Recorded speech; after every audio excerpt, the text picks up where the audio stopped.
வணக்கம் மக்களே, மீன் ஒரு பதிவு. ரொம்ப அருமையான காலை வேலையில் உங்கள் எல்லாரையும் சந்திச்சதில் சின்ன சந்தோஷம். ஆனால் ரொம்ப பெருசாக நான் வந்துட்டு ஒருத்தருக்கு இந்த வீடியோ போடுறேன். யார் தெரியுமா? யார்? நம்ம மாமாவுக்கு தான். மாமா சௌக்கியமா? உனக்கு தான் மாமா எதிர்பார்த்துன்னு இருந்தேன். அதாவது ரொம்ப நாளைக்கு அப்புறம் இல்லை, டெய்லி நீங்கள் போடுற எல்லா வீடியோலையும் என் பேர் வருது. கொஞ்ச நாள் என் ஒய்ஃப் நேம் நல்லா வந்து நினச்சி இப்போ தான் கொஞ்சம் ஆம்பளை மாதிரி என் பேரை சொல்லியிருக்கேன். அது இருக்கும் சந்தோஷம். அங்கிளுக்கு வயசாகிடுச்சே, ஆனும் போயிட்டுருக்கோன்னு நினச்சேன். பரவாயில்ல இருக்குது. இல்லைனா மாத்திரை அனுப்பலான்னு நினச்சேன், parcel just miss. Okay uncle, அது என்னென்னா நீங்கள் இன்றைக்கி ஒரு அண்ணனுக்கு பற்றி ஃபுல்லாக சைடில் பிட்டா அவர் என்ன எடுத்தார் ஏது எடுத்தார் எல்லாம் போட்டிங்களா? அங்கிள் நான் பார்த்தேன். நான் அவங்க கூட இத்தனை மாதமாக சண்டை போட்டுக்கிட்டு கோச்சிக்கிட்டு பேசிக்கிட்டு கெஞ்சின்னு இருக்கல, உங்களுக்காக அழுது ஆர்ப்பாட்டம் பண்ணி கெஞ்சின்னு இருக்கல. அங்கிள் என் ஃபோட்டோ கொஞ்சம் போடுங்களேன். என் ஃபோட்டோ ஒரே ஒரு ஃபோட்டோ போட்டு அப்படியே 20,000 சப்ஸ்கிரைபர் நெருங்க போகிறீங்க. உங்களுக்கு நான் ஆக்சுவலாக வாழ்த்துக்கள் சொல்லணும்னு நினச்சேன் அங்கிள். வாழ்த்துக்கள். 600வது வீடியோ மைவித்திரியை பற்றி போட்டிருக்கீங்க. நோட் பண்ணேன், நீங்கள் நோட் பண்ணியிருக்க மாட்டீங்க, நான் நோட் பண்ணேன். 600வது வீடியோ மைவித்திரியை பற்றி போட்டிருக்கீங்க. ரொம்ப சந்தோஷம். சூப்பராக சிறப்பாக உங்கள் சேனல் வந்துட்டு 19,000 சப்ஸ்கிரைபர் நெருங்க போகுது. அன்ஃபார்ச்சுனேட்லி நீங்கள் தோத்துட்டீங்க. வினோத் அஃபிஷியல் 20,000 கிராஸ் பண்ணி போயிட்டார். எஸ், அவர் 20,000 கிராஸ் பண்ணி போயிட்டார். 21,000 அவர் நோக்கி போயிட்டு இருக்காரு. நீங்கள் இப்போ தான் 19 நோக்கி வந்துகிட்டு இருக்கீங்க. எனிவேஸ் உங்களுக்கு வாழ்த்துக்கள். ஓகேவா? 600வது வீடியோ போட்டிங்கல்ல, வெற்றி சில்வர் ஜூப்ளி ஒரு 100 வெள்ளி விழா கொண்டாடுற அளவுக்கு இருக்குது. ஓகேவா? ஸோ அந்த ரேஞ்சுக்கு வாழ்த்துக்கள் தான்.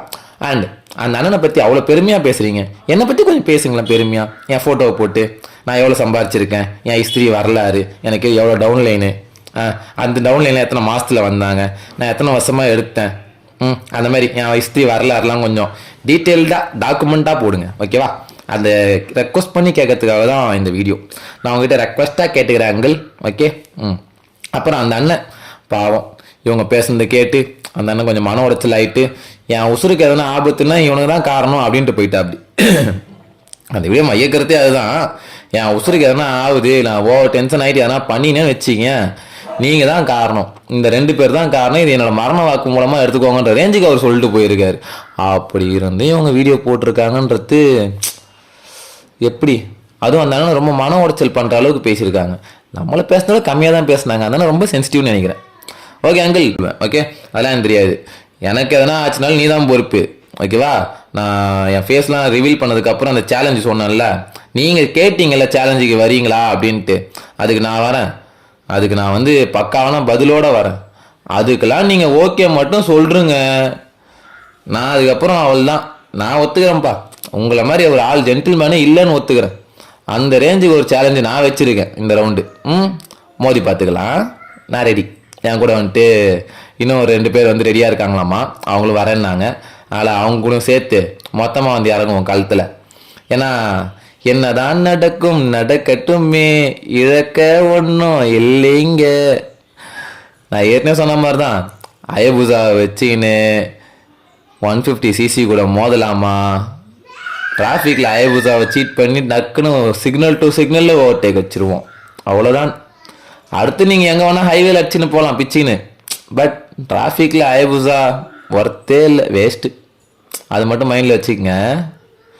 அது தெரிஞ்சால் சந்தோஷம். குழம்பு குட்டையில் நீங்கள் நல்லா மீன் பிடிச்சிங்க, இப்போ குட்டையை திரும்ப குழப்பி விட்டு நான் பிடிப்பேன் மீன். அது உங்களுக்கு தெரிஞ்சால் இன்னும் சந்தோஷமாக இருக்கும். கொஞ்சம் புரிஞ்சுக்கங்க. நல்லது, கம்பெனி திரும்ப வரும்ன்ட்டு உங்களாலே ஒருத்தர் ஆணித்தரமாக சொல்லியிருக்கார். அதுக்கு என்னென்ன ப்ரொசீஜர் ஃபாலோ பண்ணால் வரும்ன்றத அந்த நபர் தெல்ல தெளிவாக 480 கோடி சம்பாதிச்ச அந்த நபர் தெல்ல தெளிவாக டீட்டெயில்டாக சொல்லியிருக்காரு. அவர் ரிட்டையர்டு ஆஃபீஸர்னு சொல்லிட்டாரு. டீட்டெயில்டாக இதெல்லாம் பண்ணால் இந்த கம்பெனி வரும் அப்படின்ட்டு. அது இப்போதைக்கு அவங்க அப்ளை பண்ணாமல் கொஞ்சம் பொறுமையாக இருக்காங்க. ஆனால் நாளைக்கு ஒரு வீடியோ நான் போடுறேன். அதுக்கப்புறம் மக்களை முடிஞ்சால் அவங்க மனநிலையை அசைச்சு காட்டுங்க. ஓகே, 10ஆம் தேதிக்கு அப்புறம் நான் வீடியோ போடுவேன். நாளைக்கே வரும்னா சொல்ல முடியாது. நீ வெயிட் பண்ணுப்பா. நான் லைவ் போட்டு 1 மணி நேரம் 1/2 மணி நேரத்துக்கு அப்புறம் தானே வரீங்க. அந்த மாதிரி தான் இதுவும். நானும் விஐபி தான் இன்னிலேருந்து. சரியா? நான் 10ஆம் தேதின்னு சொல்லுவேன். ஆனால் கொஞ்சம் டிலேவாக தான் போடுவேன். ஸோ அதனால் வெயிட் பண்ணுங்கள். நான் என்ன சொல்ல போகிறேன்னு சொல்லிட்டு சஸ்பென்ஸ். அந்த சஸ்பென்ஸுக்காக நீங்கள் வெயிட் பண்ணுறத பார்க்கறதுக்கு எனக்கு டைம் இல்லை. முக்கியமாக உன் சேனலில் பார்க்கறதுக்கே எனக்கு டைம் இல்லை.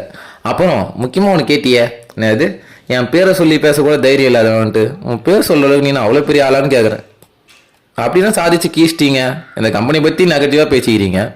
வேற என்ன சாதிச்சீங்க சார்? நீங்கள் கட்டின வீட்டுக்கெலாம் வந்துட்டு கணக்கெலாம் கேட்காதீங்க அங்கிள். அதெல்லாம் வந்துட்டு காசு இருந்தால் யார் வேணால் கட்டலாம்.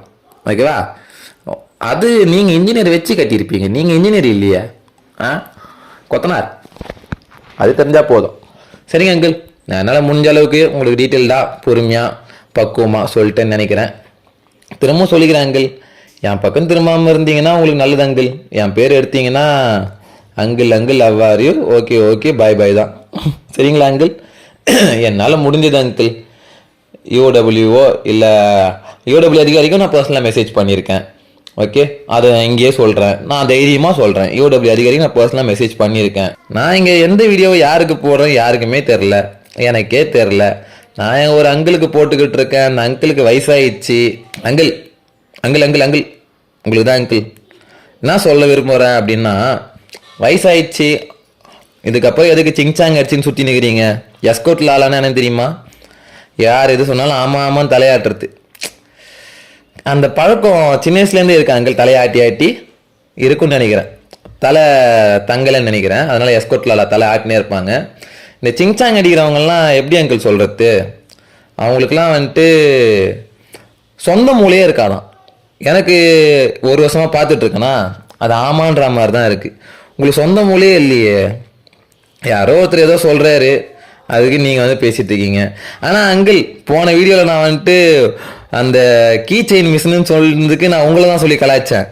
ஆனால் அதுக்கு கூட உங்களுக்கு பதில் சொல்ல தைரியம் இல்லைல்ல? எஸ் எஸ்கோட்லாலா, எஸ், உங்களுக்கு அந்த அளவுக்கு எனக்கு பதில் சொல்கிறது கூட தைரியம் இல்லை. அது நான் யாரை கலாய்க்கிறேனே தெரியாமல் கலாய் வாங்கினவர் ஒருத்தர், நான் கலாய்ச்சது ஒருத்தர், அதுக்கு பதில் சொல்கிறது இன்னொருத்தர். யாரை கலாய்க்கிறேன்னு தெரிஞ்சிங்கனாச்சும் பேசி தொலைங்கய்யா. எதுக்கு பேசுகிறோன்னே தெரில, யாரை கலாய்க்கிறோன்னு தெரில, பேசுறதுக்கு மட்டும் குறுக்கில் வந்து மூக்கில் நுழைக்கிறது. இது தேவையில்லாத பல்ப்பு என்னை கேட்டால் உங்களுக்கு. நான் கலாய்ச்சது கீச்செயின் மிஷின் சொன்ன அங்கிள். ஓகேவா? அவர் தான் பாயிண்ட் எடுத்து கொடுத்தாரு கீச்செயின் மிஷின்ட்டு. அதனால் நான் அவரை கலாய்ச்சேன் அங்கிள். இன்னொருத்தர் எதுக்கு தேவையில்லாமல் உள்ளே வந்தாருன்னே தெரில. அந்த அண்ணனுக்கு இவர் கேட்டார், இந்த ஒரு அண்ணன் கேட்டார்ல, இப்போ கூட நான் வந்து வீடியோ போட மாட்டேன்னு சொல்லிட்டு இப்போ புதுசாக வந்து பேசிகிட்டு இருக்காருல அந்த அண்ணன், ஒரு வருஷமாக இருக்கான்னு சொல்லி நீங்கள் வீடியோ போட்டிங்களே அந்த அண்ணன் கேட்டிருந்தாரு, இத்தனை வயசு ஆகுது இன்னும் கல்யாணமே ஆகலை, ஏன்னா குறையா அப்படின்ற மாதிரி கேட்டிருந்தாரு. அதுக்கு பதில் சொல்லுங்களேன். அதுக்கு அநேகமாக பதில் எல்லாரும் எதிர்பார்க்குறாங்கன்னு நினைக்கிறேன். ஏன்னா நாங்களாம் கல்யாணம் ஆயிடுச்சு, ஏன்னா 22 வயசில் கல்யாணம் ஆச்சுப்பா. சின்ன வயசில் அழகாக கல்யாணம் பண்ணேன். எனக்கு 2 குழந்தை இருக்குது. ஓகே, நான் சந்தோஷமான ஒரு ஹாப்பியான குடும்பத்தில் இருக்கேன். எனக்கு ஃபேமிலி சப்போர்ட்னு ஒன்று பெருசாக இருக்குது. ஆனால் பார்த்துக்குறோம். ஆனால் ஒரு குடும்ப வாழ்க்கைக்குள்ளே போகிறதுக்கு ஏன் அவ்வளோ பயப்படுறீங்க? ஒய்? அதுதான் அந்த அண்ணன் கேட்டிருந்தாரு. அந்த அண்ணன் கேட்ட கேள்விக்கு பதில் போட்டிருங்க அடுத்த லைவில். நான் கேட்டேன்லாம் போட தேவையில்ல. நான் யாரோ சின்ன பையன் தானே, சும்மா சின்ன சேனல். எனக்கெல்லாம் மதிப்பே தேவையில்லப்பா. எல்லாம் நீங்கள் மதிக்கணும்னு அவசியமே இல்லைப்பா. சரியா? சரிங்க அங்கிள், வரட்டா? அதுக்கு பதில் மனு கேட்டு சொல்லுங்கள். பதில் மனு உங்கள் வாயில் வரட்டும். இதுவாச்சு போயிட்டு வரேன்.